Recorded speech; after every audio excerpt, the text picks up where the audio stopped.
ഈ കാണുന്നത് cent Augustine ടവറാണ്.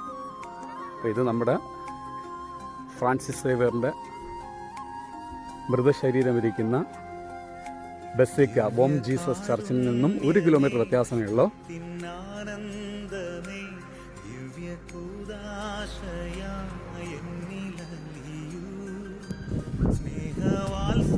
ഗോവയിലെ ഏറ്റവും അതിശയകരമായ സ്മാരകങ്ങളിൽ ഒന്നാണ് ഓൾഡ് ഗോവയിൽ സ്ഥിതി ചെയ്യുന്ന സെന്റ് അഗസ്റ്റിൻ ഗോപുരം.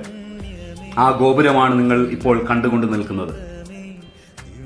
1587 ഗോവയിലെത്തിയ അഗസ്തീനിയൻ സന്യാസിമാരാണ് 1602 ഈ ഗോപുരവും ദേവാലയവും നിർമ്മിച്ചത്.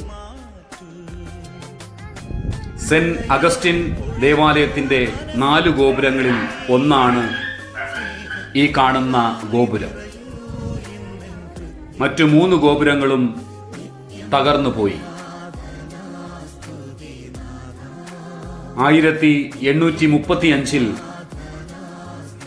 പോർച്ചുഗീസ് സർക്കാരിന്റെ അടിച്ചമർത്തൽ കാരണം ആരാധനാലയം ഉപേക്ഷിക്കപ്പെട്ടു.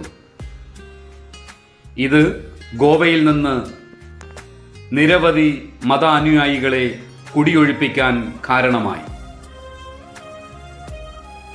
1842 ദേവാലയത്തിന്റെ തകർച്ച ആരംഭിച്ചു തുടങ്ങി. പക്ഷേ മുൻഭാഗം കേടുകൂടാതെ ഇരിക്കുകയായിരുന്നു.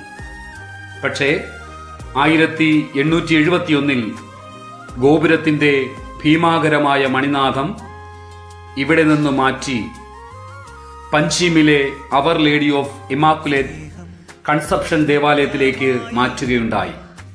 ഇപ്പോഴും ഈ മണിനാഥം ഈ ദേവാലയത്തിൽ തന്നെ ഉണ്ട്. ഇതിനു മുമ്പ് ഈ ദേവാലയത്തെക്കുറിച്ച് ഞാനൊരു ഷോർട്ട് വീഡിയോ ചെയ്യുകയും ഉണ്ടായി. 1931 ദേവാലയ ഗോപുരത്തിന്റെ മുൻഭാഗം പകുതിയും താഴേക്ക് പതിച്ചു. 1938 ഇപ്പോൾ നിങ്ങൾ കാണുന്ന ഈ ഗോപുരവും പഴയ ദേവാലയത്തിന്റെ തകർന്ന ചില ഭാഗങ്ങളും നിങ്ങൾക്ക് കാണാൻ സാധിക്കും.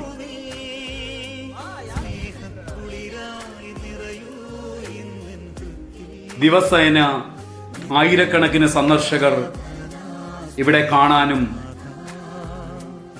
ഇവിടെ ഈ സ്ഥലങ്ങൾ നോക്കിക്കാണാനും എത്തിച്ചേരുന്നു. ഒരു കാലത്ത് ഗോവയിലെ ഏറ്റവും വലിയ നിർമ്മിതികളിൽ ഒന്നായിരുന്നു അഗസ്റ്റിൻ മോണോസ്ട്രി. ഇതിപ്പോൾ സെന്റ് അഗസ്റ്റിൻ ഗോപുരമായി അറിയപ്പെടുന്നു.